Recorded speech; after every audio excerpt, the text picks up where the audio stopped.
Que vous soyez un particulier ou un professionnel, si vous avez un projet immobilier en Espagne, ce podcast Ne perd pas le Sud vous servira de boussole. Alors, n'oubliez pas de vous abonner, car je vous livrerai au fil des épisodes des astuces et des recommandations pour vous aider à sécuriser en toute éthique vos projets. Hola a todos y todas, je m'appelle Audrey Clemenceau. Je suis avocate spécialisée en droit immobilier, inscrite au barreau de Barcelone et aussi agente immobilier en Espagne. J'accompagne depuis maintenant plus de 17 ans mes clients, français ou francophones, dans leurs projets immobiliers sur tout le territoire espagnol, qu'ils portent sur un achat, une vente, de la construction, des baux commerciaux, de la cession d'actifs immobiliers ou de fonds de commerce, ou encore une succession entre la France et l'Espagne. Je vous souhaite la bienvenue sur ce podcast et bonne écoute. Avez-vous déjà entendu parler de l'aluminosis ? L'aluminosis, c'est quoi ? C'est tout simplement la maladie du béton qui peut vous coûter cher. Et c'est ce dont je vous parle pour cet épisode. On va déjà parler de la petite définition de l'aluminosis, sans rentrer dans les détails trop techniques parce que je ne suis pas architecte, je suis avocate. Ce sont les bâtiments des années 1960 à 1970 en Espagne, pendant la bulle immobilière où il a fallu construire beaucoup et très rapidement. Ils n'ont pas fait les choses dans les règles de l'art.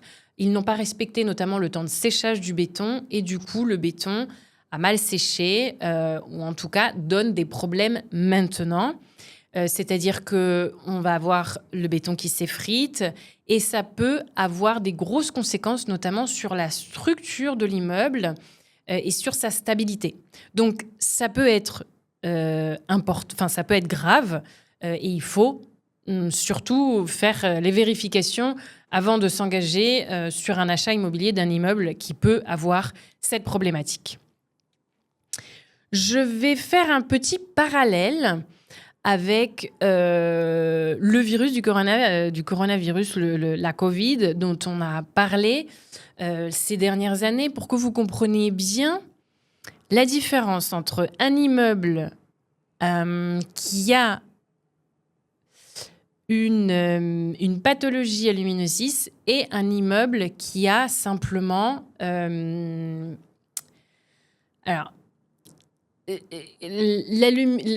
l'aluminosis, on peut l'avoir et ça peut se déclencher ou pas. Voilà. Excusez-moi, je remets mes idées en place. Donc, c'est comme le virus de la Covid. Il y avait des gens qui avaient le virus, mais qui étaient asymptomatiques. Eh bien là, c'est la même chose. Il y a des bâtiments qui peuvent avoir de l'aluminosis, mais qui n'ont pas de symptômes ou qui ne vont jamais développer les symptômes de l'aluminosis. D'accord ? Donc, ce sont deux choses différentes.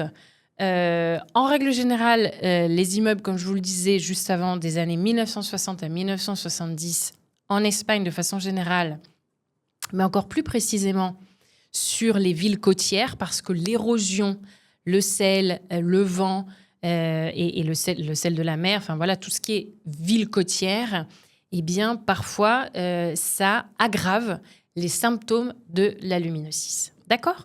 Donc, je vais vous donner des petits exemples clients comme j'ai l'habitude de faire pour que ce soit un petit peu plus facile à comprendre et surtout pour que vous puissiez comprendre les conséquences que cela peut avoir.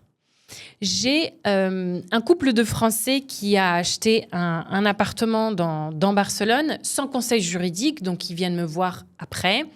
Il y a eu une première assemblée générale, l'assemblée générale des copropriétaires, donc de l'immeuble, 1 an après leur achat. Et là, catastrophe, ils apprennent lors de cette assemblée générale qu'il y a un problème d'aluminosis dans l'immeuble. Donc, l'immeuble a de l'aluminosis, mais il y a des symptômes. C'est-à-dire que concrètement, visiblement et dans la matière, il y a des problèmes d'aluminosis qu'il faut régler. La particularité de cet immeuble, c'est qu'ils sont 4 copropriétaires. Les travaux pour résoudre les problèmes de l'aluminosis, notamment renforcer les poutres, les structures, on parle de 200 000 € en totalité. Donc, divisé par 4 copropriétaires, on parle de 50 000 € chacun. Donc, ils viennent me voir totalement désespérés en me disant « Mais attendez Audrey, nous on n'a pas acheté à un bon marché, enfin on a acheté au prix du marché et puis 1 an après, on nous dit qu'il faut qu'on rajoute 50 000 €. Alors, pas en une seule fois parce qu'en règle générale, Les travaux de copropriété, même s'ils sont approuvés, c'est payé en plusieurs fois. Mais disons que la grosse douche froide, quand même, ils arrivent 1 an après, il faut qu'ils déboursent 50 000 euros en plus. Donc là, le problème, c'est qu'ils avaient acheté sans conseil juridique. Ils ne connaissaient absolument pas ce qu'était la luminosis. Ils n'en avaient jamais entendu parler auparavant. Et surtout, il n'y a pas eu d'audit juridique qui a été fait avant. Donc pour eux, comme je le disais, grosse douche froide, qu'est-ce qu'il fait ? Ils me disent, voilà, le notaire ni l'agent ni les vendeurs nous ont parlé de ce problème-là. Donc on a 2 options. Soit on paye les 50 000 euros et on garde notre appartement, puis il va y avoir de gros travaux. Donc en plus, quand il y a des gros travaux comme ça dans un immeuble, voilà, il y a des désagréments, il y a de la poussière, il y a certains balcons ou certains éléments communs qu'on ne peut plus utiliser pendant les travaux. Ou alors, on revend. Mais clairement, revendre avec un immeuble qui a des travaux de luminosis en cours, c'est pas du tout facile.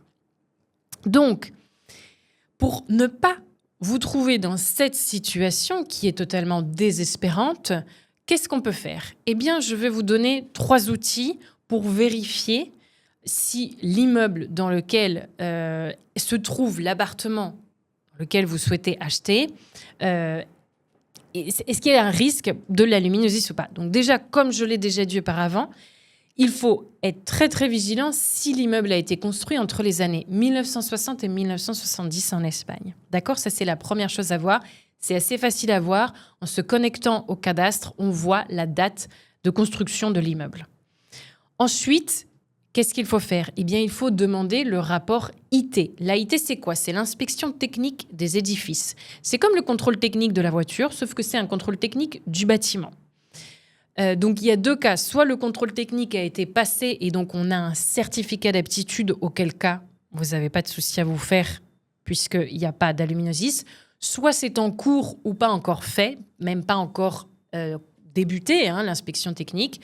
Auquel cas, il faut demander le rapport technique de l'IT. Si on n'a pas ce document parce qu'il n'existe pas, il n'a pas encore été fait, eh bien, on peut demander une visite avec un architecte. Se faire accompagner d'un architecte, il y a certains clients qui me disent « Oui, mais ça a un coût. » Certes, ça a un coût parce que l'architecte, il ne va pas travailler gratuitement pour vous. En revanche, si on se remet dans le cas de mes clients qui ont 50 000 euros à verser dans le cadre d'un gros problème d'aluminosis, voilà, il y a un moment, c'est une décision en termes de budget. C'est-à-dire que moi, je préfère en amont payer les honoraires d'un architecte qui seront loin de là. Ça ne représentera jamais 50 000 euros, bien évidemment que non. Ça dépend des architectes et les tarifs sont libres, donc je ne peux pas vous donner de prix, mais pour moins de 1 000 euros, il y a un architecte qui se déplace pour vous faire une visite. Donc là-dessus, vous pouvez en être sûr. Et donc, il vous rend un rapport en vous disant, voilà, est-ce qu'il y a de la luminosis ou pas dans cet immeuble ? Et s'il y en a, est-ce qu'il y a des symptômes ? Donc ça, c'est important.